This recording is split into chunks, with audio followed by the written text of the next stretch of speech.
За жирэмсний 5 сартаагаас эхсүүлээд одоо жирэмсний тэтгэмж буюу 40,000 төгрөгийг сар болгоны 20-ны өдөр ээжүүд маань авдсан байна. За би ч гэсэн тэр халамжид одоо хамрагдаад явж байгаа.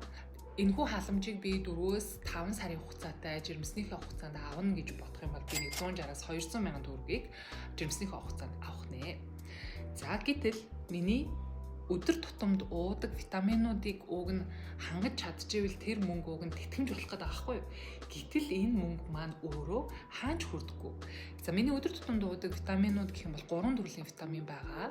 Өглөө алга нутримага витаминаа уудаг. Энэ бол 7 хоногийн хэрэглээ нь 33,000 төгрөг. Өдөрт 1 D витамин уудаг. Сарын хэрэглээ нь 25,500 төгрөг. За омега ууж байгаа 3 сарын хэрэглээ нь 180,000 төгрөг болдог. За тэгэхээр энэ 40,000 төгрөг хаач хүрдэггүй гэсэн үг. Тэгэхээр би энэ 160-аас 200,000 төгрөг нийт хугацаанд авах юм байна. За тэгвэл энэхүү жаахан мөнгийг би хадгаламжинд хийвэл мэдээж өстой том өрөөрөө таавчих шийдсэн юм шиг болох юм байна. Тиймээс би компанид хөрөнгө оруулалт хийж компани эзэн болох шийдсэн. За тэгээд ямар компаниудын хувьцаануудыг худалдаа авч байгааг бол би ирээдүйд үнцгийн нөсөх компаниудад хөрөнгө оруулалт хийж байна. Жишээ нь гэвэл Mon Logistic компани байна, тээвэр зуучин компани. За мэдээж бүх зүйл онлайн хийж байгаа учраас ирээдүйд тээвэр зуучин компаниуд мэдээж ирээдүйдээ байна гэж миний хувьд үзэж байгаа. За мөн Senli-гийн хувьцааг бол байнга авдаг. За энэ бол миний одоо ажилладаг компаниудын бас нэг хайртай компани маань нэг учраас мэдээж хувьцааг нь худалдан авч байна.